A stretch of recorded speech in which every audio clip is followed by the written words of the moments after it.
So this is where it begins, with the heritage of Africa, as your textbook puts it. So we'll talk about briefly the role of history in, as we historians say, historiography, and they use that term in your book a few times. The role of history and historiography in African American studies, and then we'll dive into a look at the African continent and the earliest African civilizations, especially those sub-Saharan West African civilizations that your textbook sort of zeroes in on: Ghana, Mali, and Songhai. We'll talk about the role of Islam in Africa, and we will talk about Egypt too, and ask ourselves, were the Egyptians black or not? But first, the role of history in the African American studies discipline. Or you might say history vis-a-vis or next to or up against or in line with other subject areas. According to your text, historical studies provide the basis for all other types of inquiry in African American studies.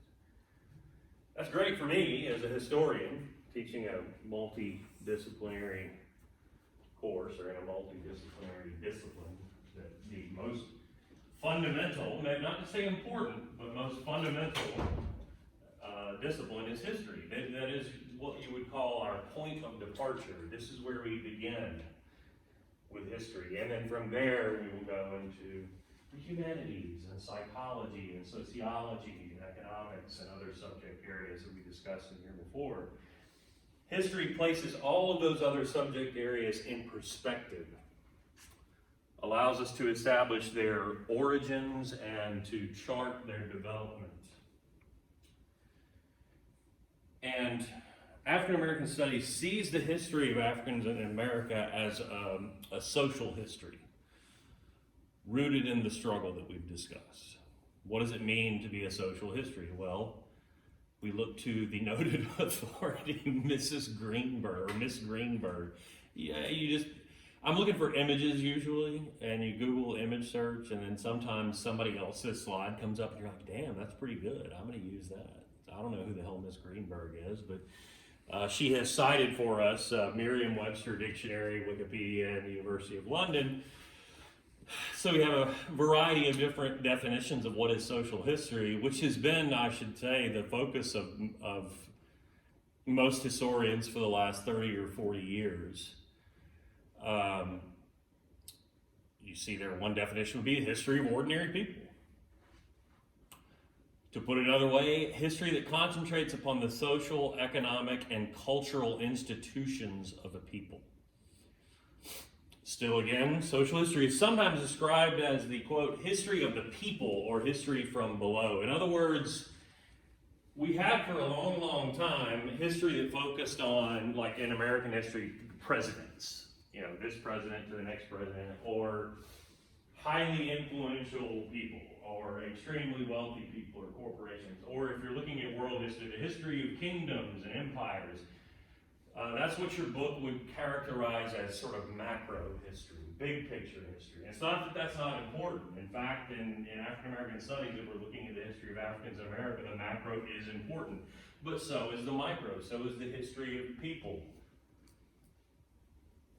Focus in what they call historiography, which is the history that historians have written. What historians have written about history is historiography. Has been in the last, again, 30, 40 years, race, class, and gender. And that will be the focus here, but also within the context and keeping in mind the macro history too. It's not that the history, today we're going to look at the history of several great empires. That's macro history. But we try and keep in mind as we get deeper and deeper into the history of Africans in America, that history from below that focuses on ordinary people. In terms of the macro history, the nexus, if you will, is the African slave trade.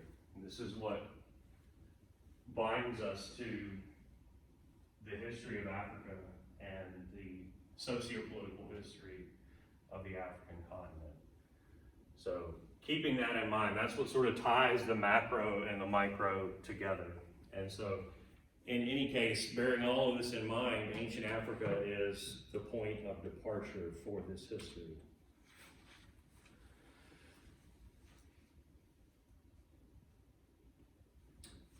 The first hominids, those are proto-human beings, that is, the species just before we get to Homo sapiens. Homo sapiens means wise human. And then there's Homo sapiens sapiens, wise humans, which is the species that we are directly descended from. And before there were Homo sapiens, there was these hominids, and we have discovered the earliest remains of these hominids in East Africa. In the East African Rift Valley in modern-day Kenya. Probably the first Homo sapiens come from there as well, from not far from there in any case, in modern-day Tanzania. So this would be over here, when I'm gonna pull up Google Earth and we're gonna do a deep dive into African geography, but Kenya and Tanzania are here. So to put that another way, the very, very first human beings and proto-human beings come from, as best we know, right here. And from there, as you can see in this map, migrated to all other parts of the earth. South into southern Africa, north into the Nile River Valley, northeast from there into the Fertile Crescent, northwest from there into Europe, east from the Fertile Crescent into South Asia, the Indian subcontinent, China, across the land bridge of Beringia into North America, and south from there into Central and South America. The origins of humankind as we know it are in East Africa. And possibly too, though we cannot say definitively, the earliest examples of the animal husbandry, that is the domestication of animals. I don't mean domestication of animals like having a cat as a pet. I mean like the use of cattle for dairy or meat, or the use of horses as pack animals, or oxen and so on as beasts of burden. And possibly too, the earliest examples of sedentary agriculture. That means, as opposed to having hunter-gatherer societies of people, what we call pastoral people who follow around herds of cattle or other animals and then gather nuts and berries along the way, we mean people who are sedentary, settled in one place, and are able to plant and to cultivate and grow and harvest crops for their nourishment. Allows them to stay in one place, allows fewer people to provide for all of society, and allows other people to engage in division of labor and to become craftsmen and this sort of thing. These are two of the earliest elements of what we call civilization. The building of a sophisticated society.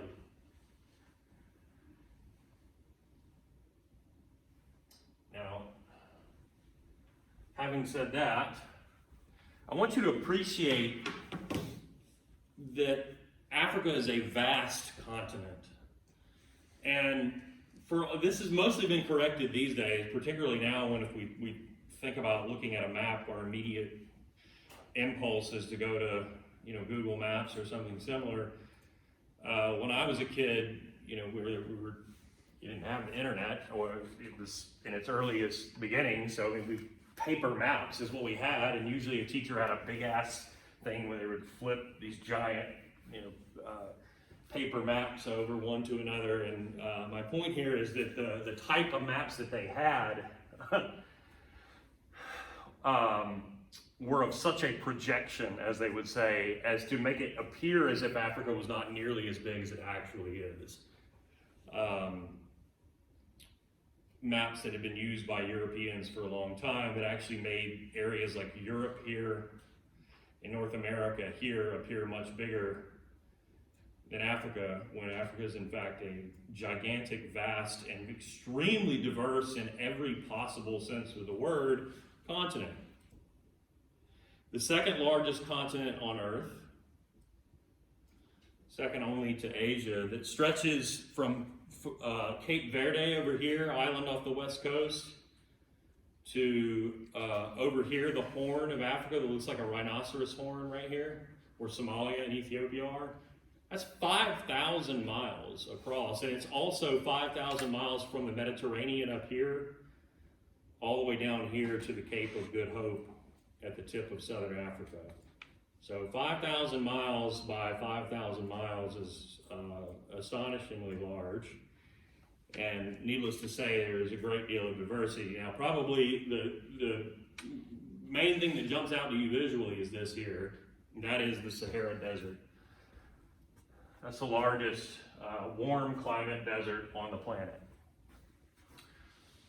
Incredibly desolate in the mid-ranges in the interior of the Sahara Desert. But above that, you have the North African coastline that stretches from modern-day Egypt through Libya, Tunisia, Algeria, and Morocco over here. This is the traditionally Arab Muslim part of Africa.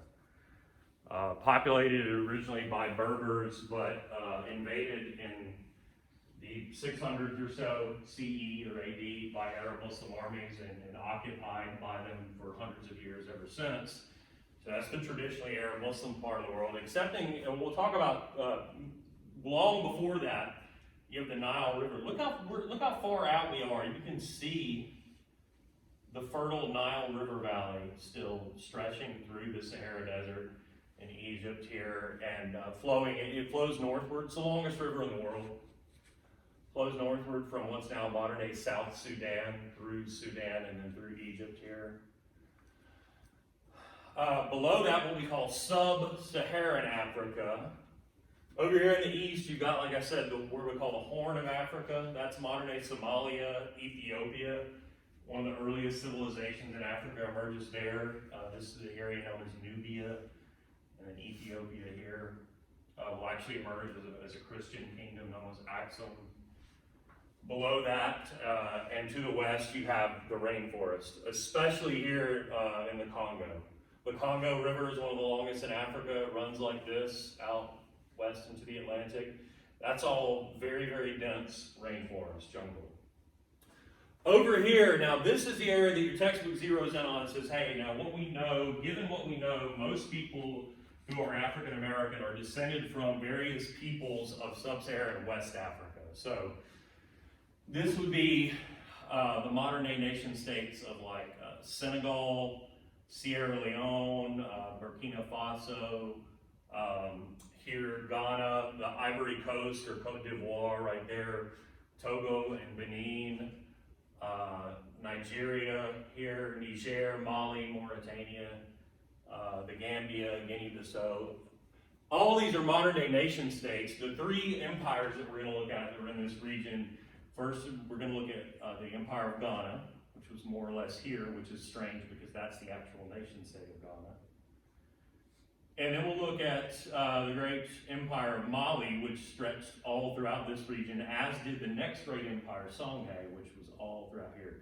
The major geographical features here are where we go from desert into actual fertile land. This is the sort of, what they call the Sahel, S-A-H-E-L, Sahel. It's the semi-arid region where you start to see some vegetation, but it's also the transitional area between that and the sort of savanna grasslands, and then eventually down here along the coast it gets to be rainforest. Not quite as dense as you can see as the rainforest here in Central Africa where the Congo is, but nonetheless a lot more dense than this Sahel or savanna region that's sort of our transitional area between desert and rainforest, if that makes sense. The other major feature here would be the Niger River, which flows like this. This is the modern day nation state of Niger here. I'm sorry, this is Nigeria. Niger is above that. That was a long and elaborate way of showing off my knowledge of African nation state locations. Further south, you see we got another desert down here. And this is a modern day nation state of South Africa, Eswatini, the landlocked nation there, Angola over here, Mozambique, Zimbabwe there. It's also rainforesty before we get into the desert here, and then extremely fertile below that, around the Witwatersrand there in South Africa. Let's see, what have I forgotten?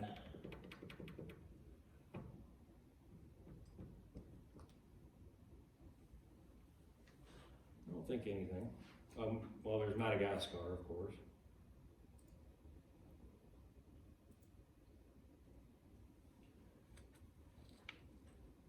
Oh, the Red Sea. The Red Sea separates Northeast Africa, Egypt,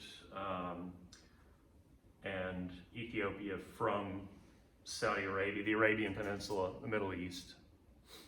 And then here, between Egypt and Palestine and the rest of Southwest Asia is the Sinai Peninsula, which is also pretty desolate desert area.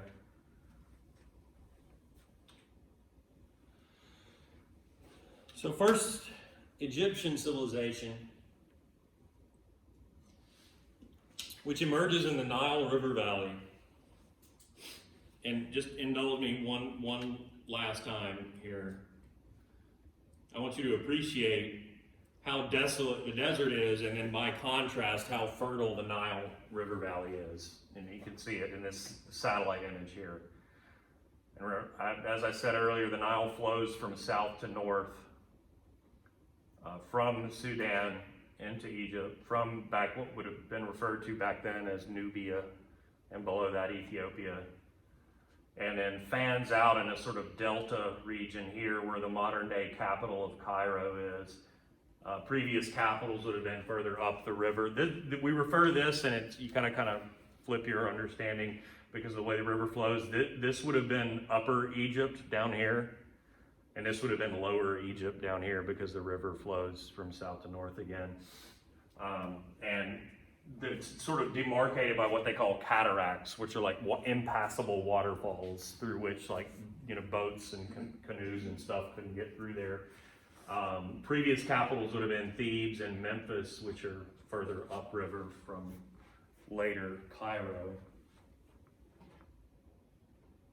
But this is what historians and archaeologists would call a first wave civilization. One of the very, very first sophisticated civilizations on Earth. Second only, really, to the civilizations that emerged just to the northeast of Egypt in what they call the Fertile Crescent of Mesopotamia, modern-day Iraq, where the Tigris and Euphrates river valleys are. It's natural that civilization would emerge in a river valley like this. The Nile River, in addition to being, as I said earlier, the longest in the world, it floods regularly, so it's predictable. And when it floods, the water deposits what they call silt, which is a sort of clay or rock-like material that gets into the ground and deposits in the ground minerals that make that ground extremely fertile and ripe for cultivation. So this is the ideal area for you to engage in sedentary agriculture. So it's no mistake that this is where one of our earliest civilizations emerges. Egypt is also surrounded on all sides by natural barriers, which makes it an ideal location to build a civilization without having to worry about being invaded by outsiders. As you look to the north, you have the Mediterranean Sea. To the west, you have the barren Sahara Desert. You've got also desert and the desert Sinai Peninsula to the east. And then to the south, you have those cataracts that I mentioned, separating Egypt from Nubia and Ethiopia, which would only become a threat later in Egyptian history.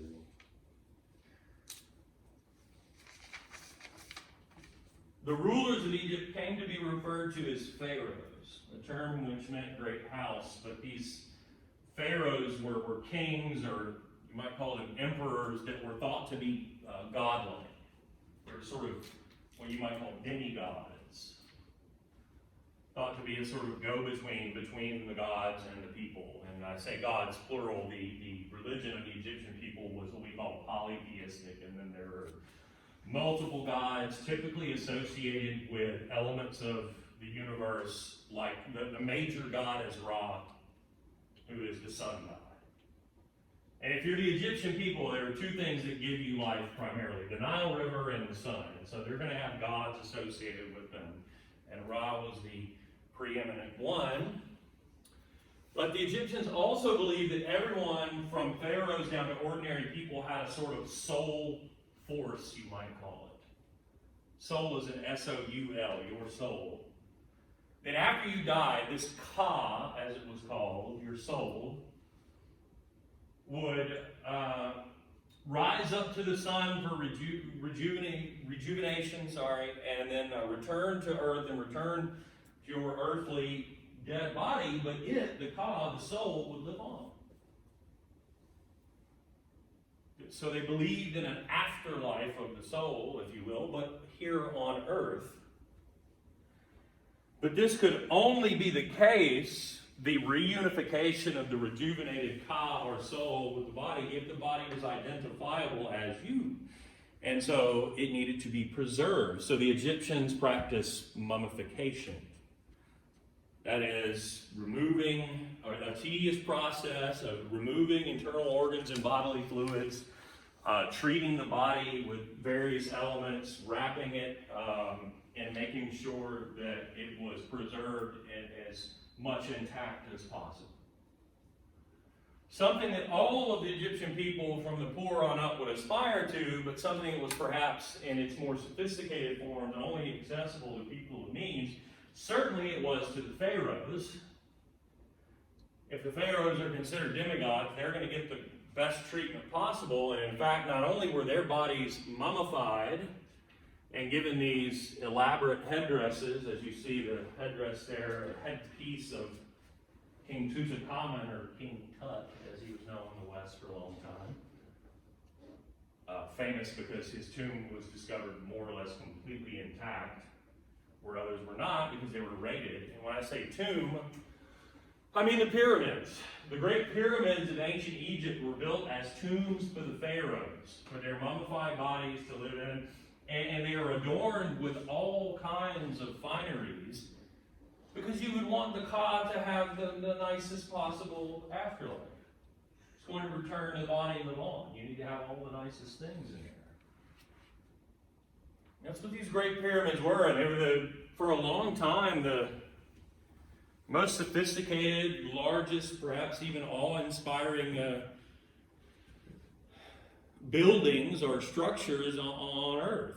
And if you go to Giza and look at the Great Pyramids, some things will strike you, I think.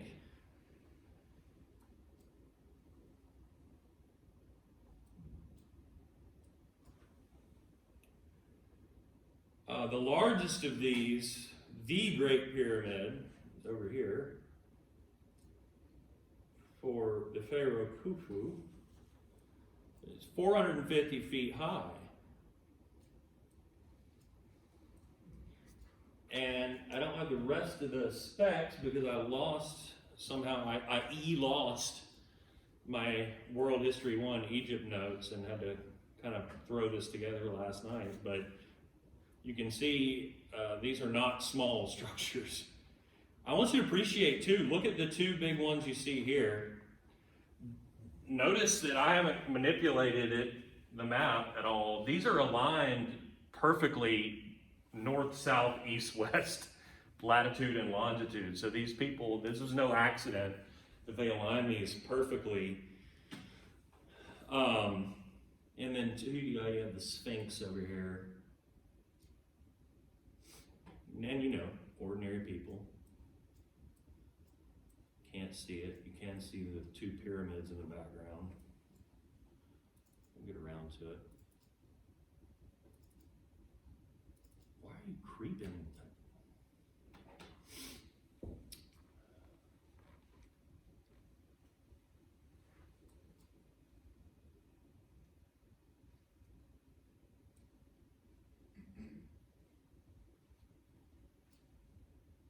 There it is. Well, we kind of came in backside, but there. Great Sphinx, the pyramids in the back. There, that's it. That's the money shot there. So, and also too, note that obviously it's incredibly flat out there, so you could see these for miles and miles and miles. And so they serve an additional function or purpose, and that they display the grandeur and the wealth and the power of the pharaohs. I mean, imagine back then the kind of manpower that it would have taken to engage in this kind of civil engineering feat. And a lot of that was forced labor too, through the sheer military might of the pharaoh's regimes.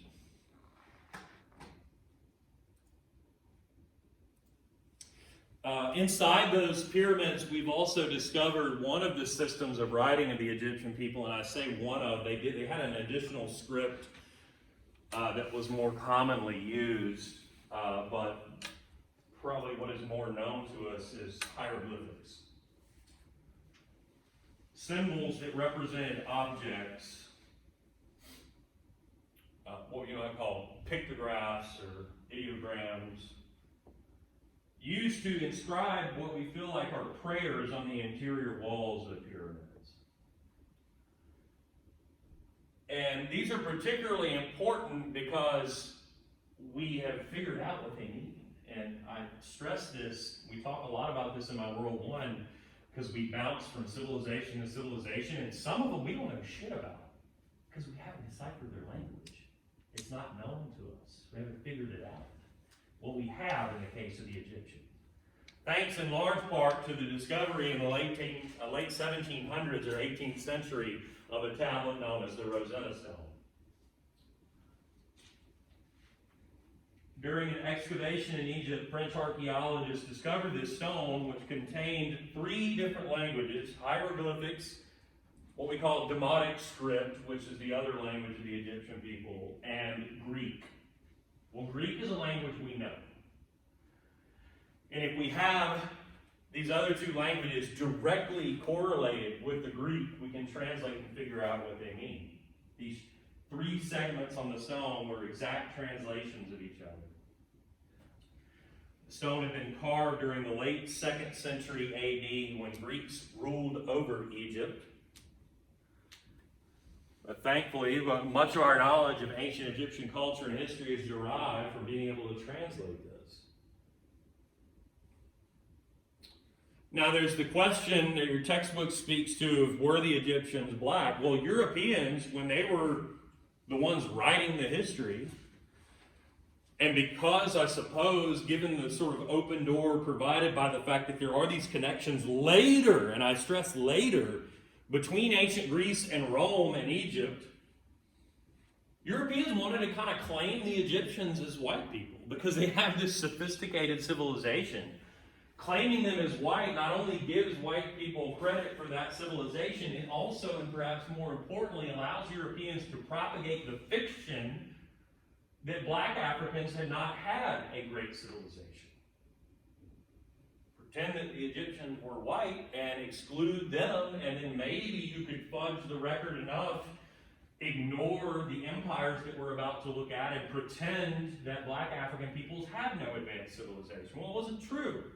Egyptians were more or less, as your textbook asserts, a mixed race people that were not, by any modern day standards of Europeans or anyone else, what we would call white. In fact, over time, as we're going to see, the Egyptians are invaded by and ruled over Ethiopians, which, by the way, the very word comes from the Greeks and means burnt-faced people, as in dark-skinned people. Certainly after that time, the Egyptians, as they are intermarried with Ethiopians, would be even more black than they had been.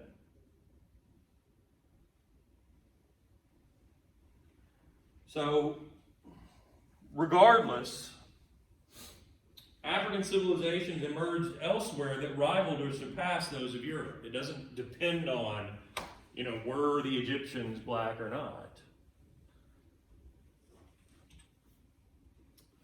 There's a mummy there, top left, all wrapped and preserved. horse-drawn chariot for use in warfare, something the Egyptians adopted from the Hyksos, outside invaders from Southwest Asia. And then there you have examples of hieroglyphics. Let's look at other kingdoms, though, in this same region in northeastern Africa. The first of which was Kush, which emerged as a major trading state around 1000 BCE in Nubia, which is, you have Lower Egypt, Upper Egypt, and then below that, Nubia. When I say BCE, do you guys know what that means? Before Common Era, and then CE would be Common Era. This is a modification of what used to be in the Christian calendar. BC is in before Christ, and AD, Anno Domini, or the year of our Lord. Same numbering system, it just sort of de-religified, and they use BC as in before Common Era, and CE is Common Era. And in BCE, the numbers count down.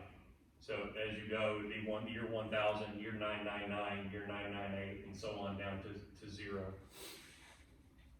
So Kush is in existence from about 1000 to about 600 BCE. Adopted much of its culture from the Egyptians, and actually conquered what had been the Egyptian capital of Memphis and much of the Nile River Valley in the 700s BCE. Now, they were eventually driven out of Egypt and back to Nubia, but they established for themselves a new capital at the city of Meroe. And Meroe in its own right becomes a major trading center, especially in iron goods. These are people who knew iron working, metallurgy, major iron ore deposits in that area. They had pyramids of their own, but they're not quite as large and impressive as the Egyptian ones, but culturally they're similar. By the 200s BCE, though, a rival kingdom had emerged to the east in the mountainous highlands of modern-day Ethiopia. Axum. The founders of the kingdom of Axum claimed to be from Saba, or Sheba, as it's known in the Christian Old Testament, a trading state in the western Arabian Peninsula on the other side of the Red Sea. Axum was located at a crucial spot between the ocean trade routes that if you went out the Red Sea, would go into the Indian Ocean towards India on the one hand, and then on the other end of the Sinai Peninsula to the north, the Mediterranean Sea and the civilizations of Europe. So it's got this kind of centralized location between those two. And as such becomes important in terms of trade. The people of Axum exported things like ivory and frankincense and myrrh, which you'll recognize as being among those fineries supposedly brought to the baby Jesus by the 3 wise men.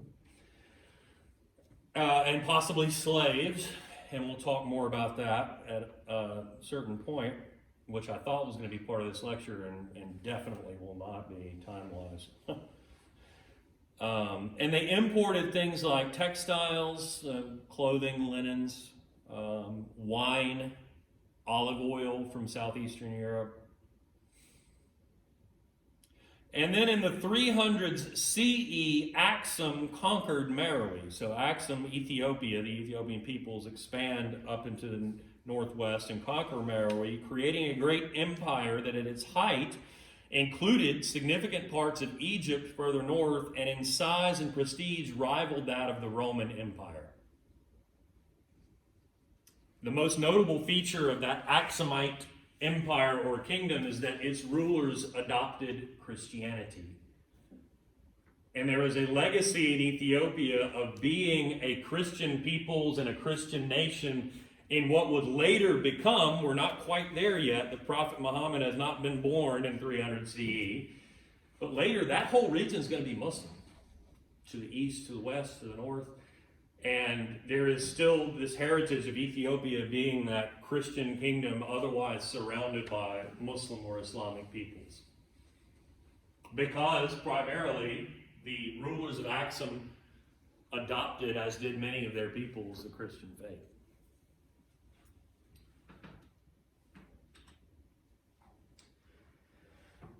And there's, of course, the Sahara. As I mentioned before, the largest desert on the planet. That's not in Antarctica, at least. A harsh, mostly inhospitable climate that is mostly unlivable. Though some of it that's now inhospitable and uninhabitable desert used to be habitable, but has undergone a process known as desiccation. That is, the desert grows, it sort of eats up areas around it, if you will. In the process of habitable, fertile land becoming uninhabitable desert is the process known as desiccation. So, in other words, the Sahara Desert has gotten bigger over time. It has, though, over the centuries, fostered a lively trade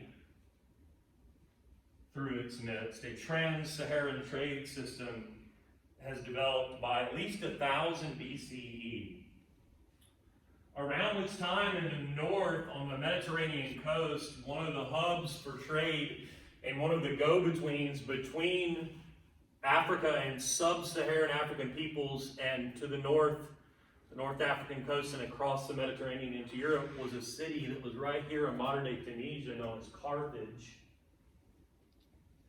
which had been a colony going way, way back of the Phoenicians, but developed into a sort of city-state of its own right. Carthage, Carthage. I guess I should have had that on there.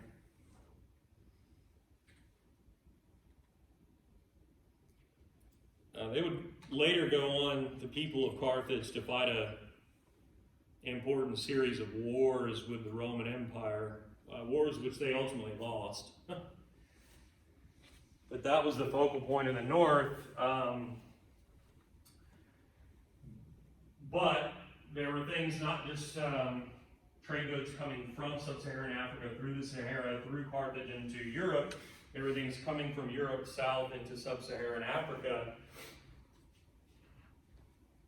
Food products, for example, manufactured goods. I mentioned wine and olive oil, things like that.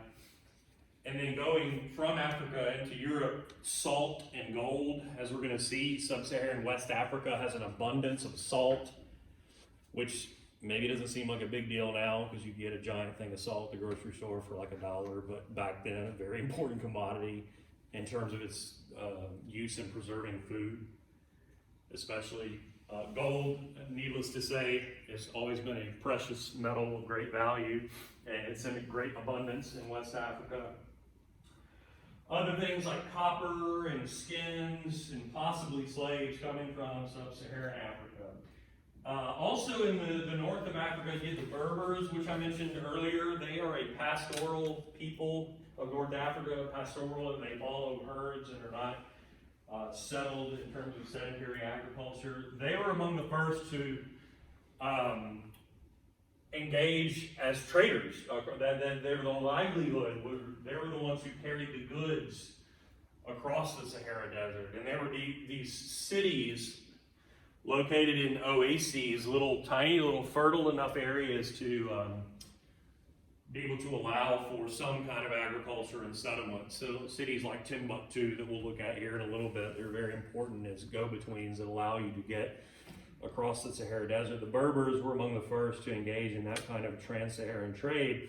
Perhaps it was they who brought knowledge of ironworking south into sub-Saharan West Africa, into Nigeria, to the Nok culture.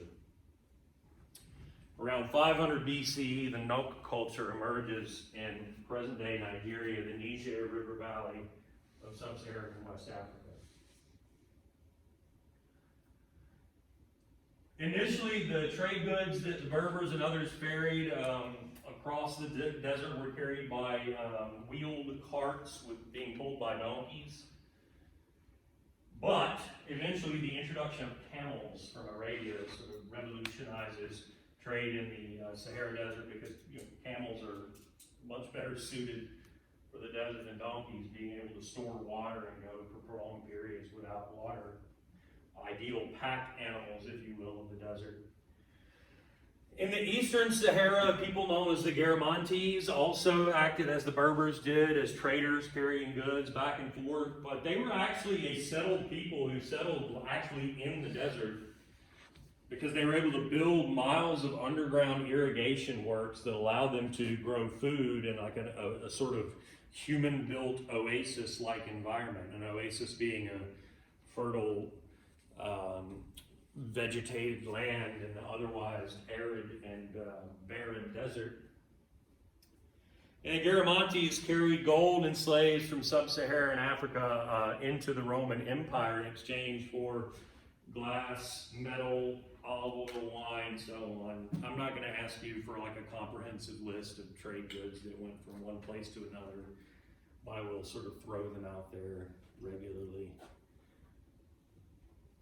That rendering there at bottom left shows you the irrigation system, more or less using gravity, of the Garamantes. Anoke culture sculpture there, and a map showing the southern reaches of the Roman Empire. I mentioned Rome defeats Carthage, and so the Roman Empire expands into the northern coast of Africa above the Sahara. In fact, it was the Romans who coined the term Africa. That was the African province of the Roman Empire, and it comes to refer, of course, to the entire continent.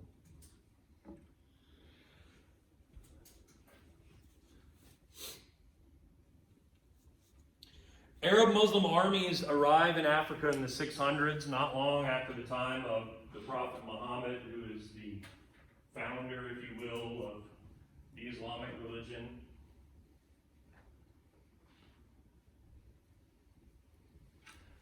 So Muslim armies first entered northeast Africa, conquering Egypt, isolating, as I mentioned earlier, Axum has been the lone Christian kingdom of that region.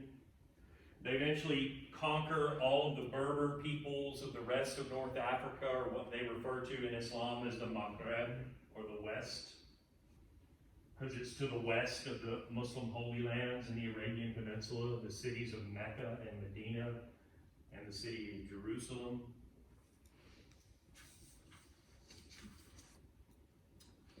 Eventually, Islam spreads across the Sahara Desert, both east and west, and takes hold in areas of sub-Saharan Africa.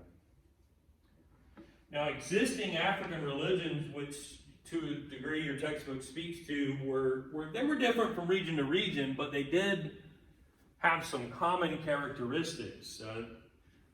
They were practitioners of pantheism, a form of polytheism in which there's a single supreme God, but then below that there are multiple other lesser gods. There's a belief in an afterlife.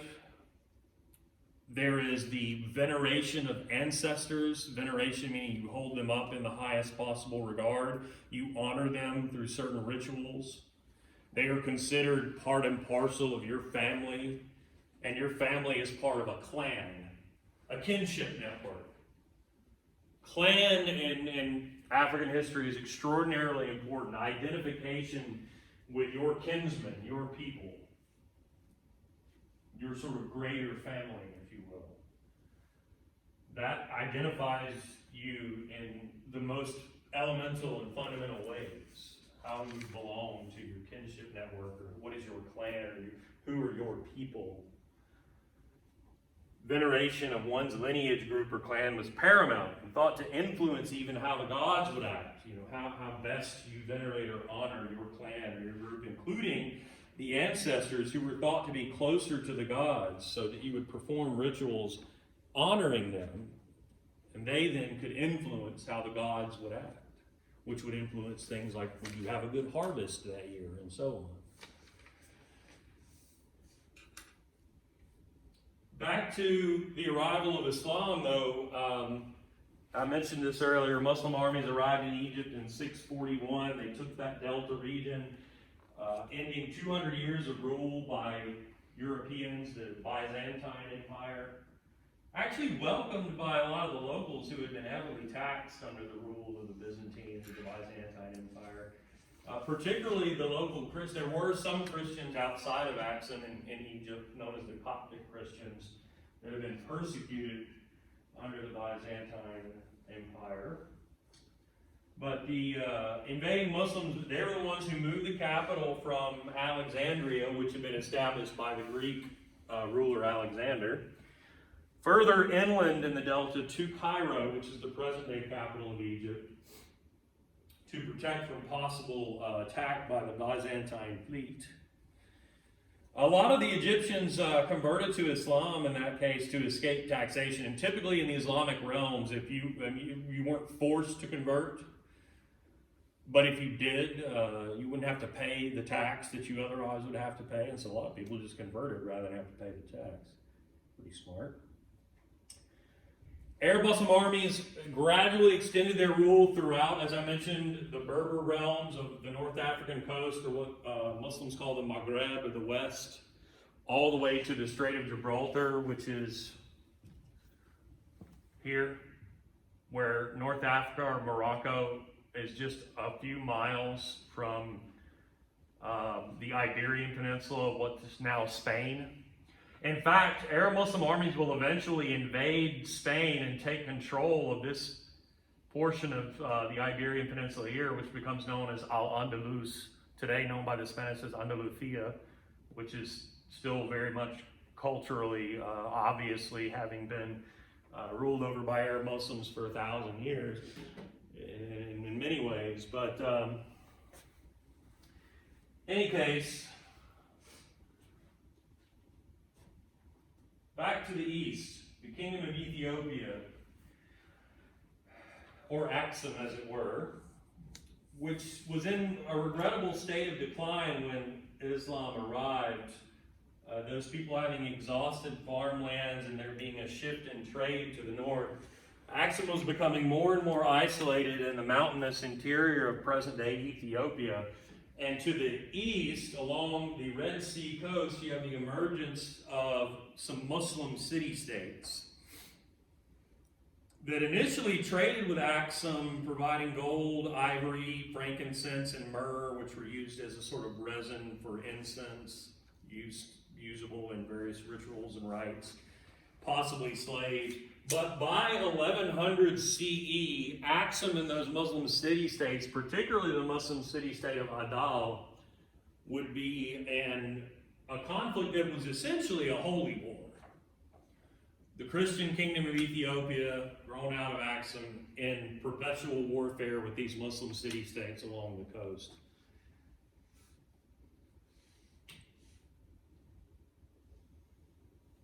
Further down that coast, sub-Saharan East Africa, south of Axum in Ethiopia, an inland plateau between mountainous Axum or Ethiopia and the central sort of lake district.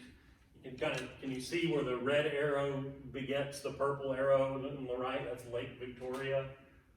That's the Lake District. So just to the north and east of that, this would be present-day Kenya and Tanzania, where Bantu-speaking peoples had migrated from the Niger River Valley into that area. So the so-called Bantu migrations. Bantu-speaking and culturally Bantu people originate from the Niger River Valley over here, where modern-day Niger and Nigeria are. Over time, they migrate south into the Congo River Valley and the rainforest, and further to the east to the Lake District here, and down to here. So this would be present-day Kenya and Tanzania here, below the Horn, where Ethiopia and Somalia are. And then further still, as you'll see in a little bit later, Bantu-speaking peoples migrate even further south to the Zambezi and to the Limpopo in southern Africa. They settle there, including in important trading city-states like Rapta along the coast. That's present-day Dar es Salaam, which, if you'll indulge me. Oh, here, I'm sitting here looking at this and not realizing we've got this little sub map here showing you the Lake District here, where the lakes, including but not limited to Victoria, are. Present day Rwanda and Burundi are here. Uganda is there. You had other trading port city-states along the coast, all the way up to Mogadishu, which would be up here in Somalia, and further south, Kilwa, Mombasa, and the island city-state of Zanzibar. Rabta would be in that general region too. Here, Arab Muslims arrived in the 600s and 700s. They settle down, they intermarry with those Bantu-speaking peoples. And then you have this cultural and linguistic creation that is Swahili culture, which is Swahili is a mixture of Arabic and Bantu. And I mean that in terms of the language. Swahili is a direct mixture of Bantu language and Arabic as a language. And then culturally too, these people themselves and the culture that they built is also this amalgam of Arab Muslim on the one hand and Bantu West African on the other. That is Swahili. And Swahili is today the official language of the nation states of Kenya and Tanzania.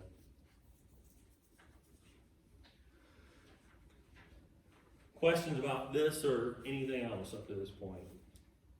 Got about 15 minutes left, so I think we will get through. My initial thinking is that, and if you look at this course schedule, this is going to be our sort of look at African civilizations, and then we would also look at the origins of the slave trade. But I don't think that's going to happen today. We'll just have to stretch it out. I find that when I teach a course for the first time, I'm way too ambitious in terms of the schedule and thinking what we'll get through. Right?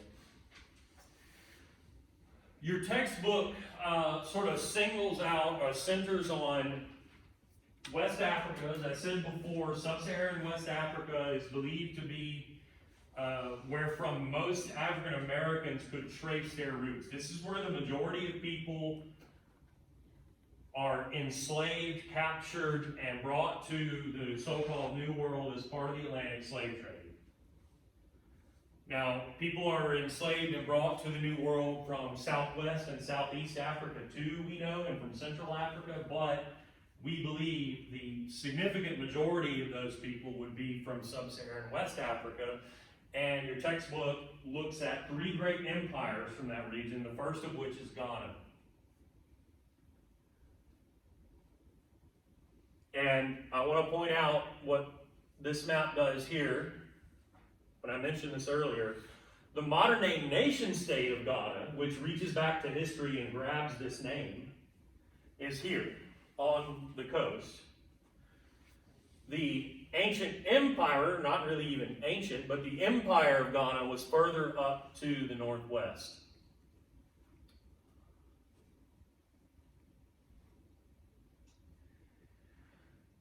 Beginning around the 700 CE, merchants began carrying the Muslim faith into these sub-Saharan savannas in the west. And the states that had emerged there were able to use Arabic, which is the first written language of the region, and to use the Islamic faith or the Muslim religion to strengthen their rule, to expand their control, to give their people a common language and religion that would unite them.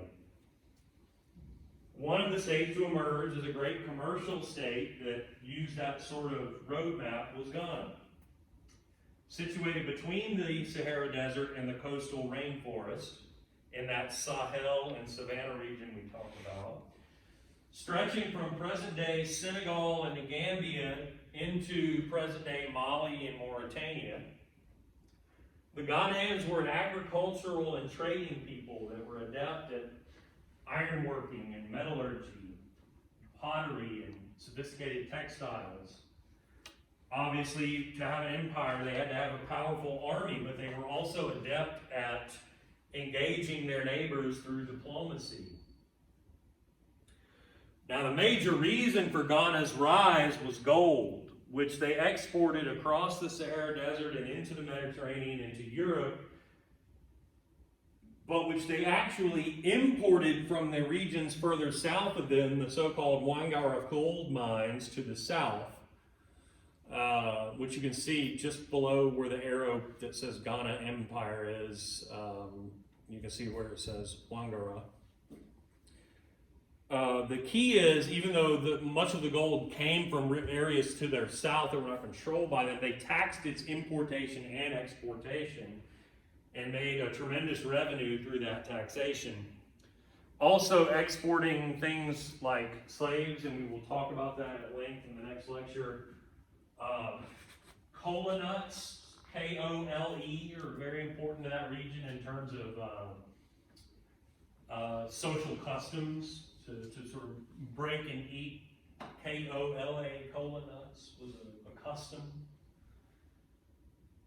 Palm oil is also in abundance. Palm trees are prevalent throughout the region, and palm oil can be used for a variety of purposes, including making alcohol. The Muslim merchants would sell these items to Berber tribesmen who would trade them further up through the great cities of the interior of the Sahara and into the Mediterranean. Where further to the north there were Berber Muslim people known as the Almoravids, who brought Islam into Ghana via invasion in 1062. Now the kings of Ghana never converted to Islam. They allowed their subjects to convert if they chose, though, and so they took hold in the region, certainly so when the Almoravids sacked the Ghanaian capital of Kumbia in 1077. Now, you don't have to memorize those years at all. I'm just throwing them out there. This war with the Almoravids and a series of droughts lead to a Ghanaian decline around those 1100s. And so we have the succession of kingdoms getting to the point of Songhai, which was the prevalent kingdom just prior to European invasion. Next, we have Mali, an empire which stretched from the Atlantic coast to the edge of the desert, included the great trading cities of Timbuktu and the city of Gao along the Niger River. Origins of Mali go all the way back to the 600s, but it emerged as a major empire in the wake of the decline of Ghana, so around the 1200s. The great Malian king Sundiata took control of all that had been ruled over by Ghana's kings and the Wangara gold mines to the south. So the Malians actually have the gold themselves. And like Ghana, they generated great wealth from that. They also grew agricultural products like sorghum and rice and what we call millet, which is very easy to grow and often grown by early civilizations. Most people there were farmers who lived in small villages ruled over by what they call a mansa,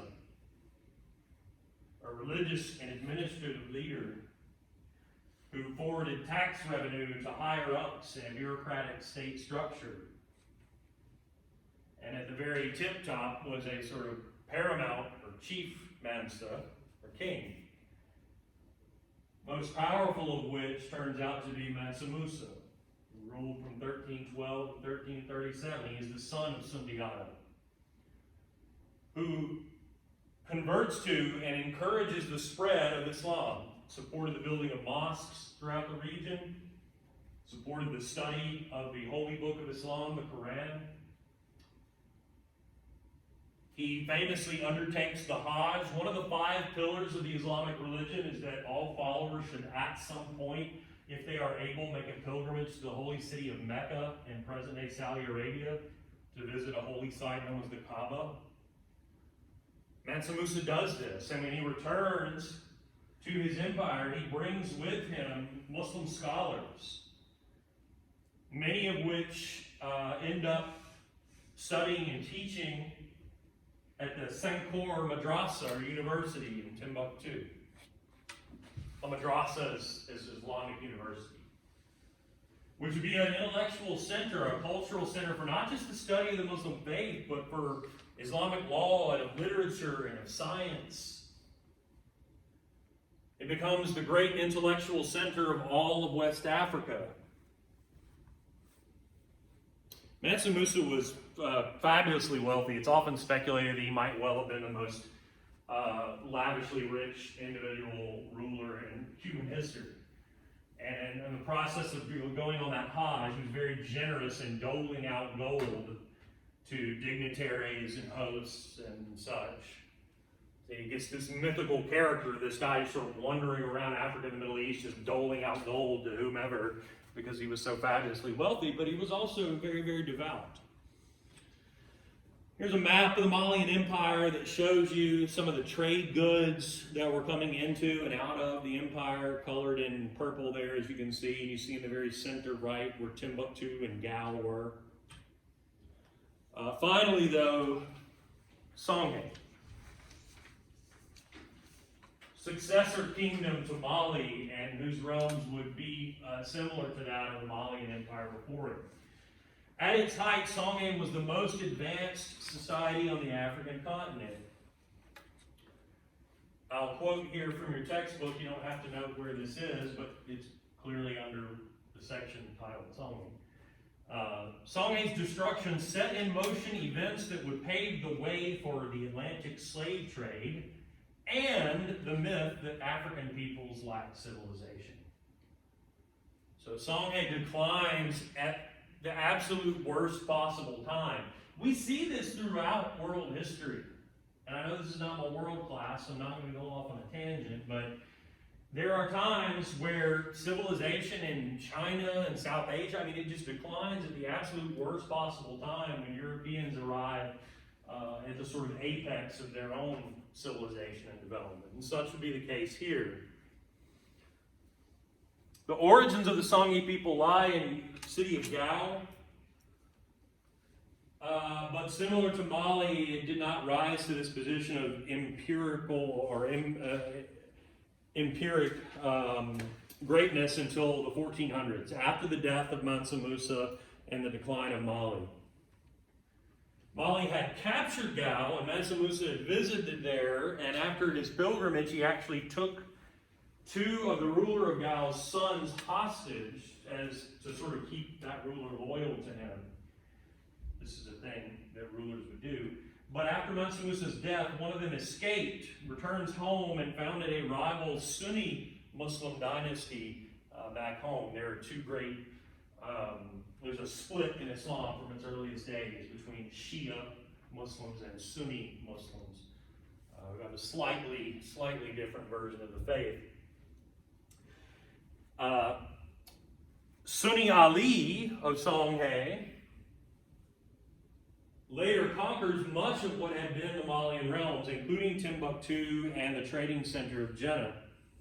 Sunni Ali's son, though, turns out not to be a devout enough Muslim and was overthrown by a general who rules by the name of Askia Muhammad, who not only expanded Songhay's territory, but like Mansa Musa, he makes the Hajj pilgrimage to Mecca and brings back Muslim scholars and strengthens the faculty and curriculum at Sankor, the madrasa or university, which would include law and literature and now astronomy and medicine, music, mathematics, and so on.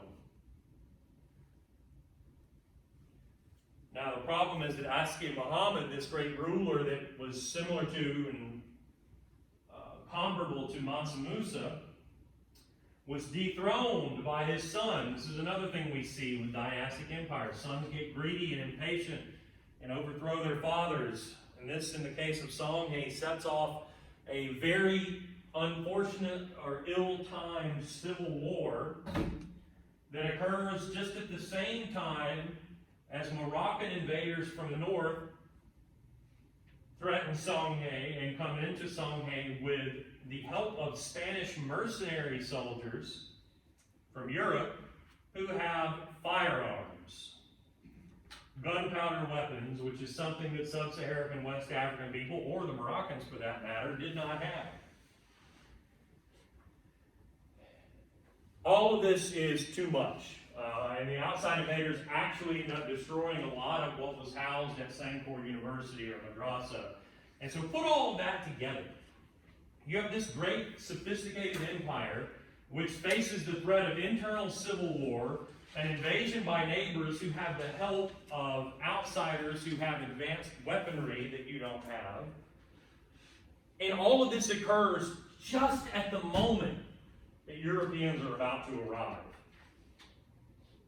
Terrible timing, and the destruction of a lot of the accumulated knowledge at Sankor and the decline of Songhay allows Europeans to again propagate this myth of Africans not having civilization. And what is the purpose of propagating such a myth? To justify that Atlantic slave trade and the mass enslavement of Africans that will ensue in the coming centuries. To say, well, these are an inferior, uncivilized people. This is why we're justified in doing this.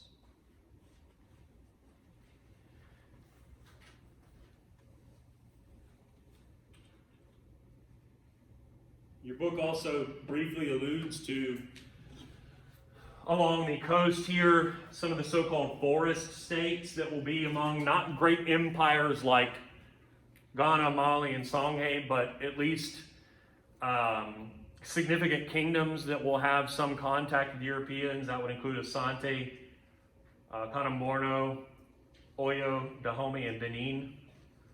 Here is the Bight of Benin, the curvature in the coastline there in West Africa. Modern-day nation state of Benin is there. And then finally, I know we're at the bitter end here. There's not, I know it looks like a lot, but it's not a lot.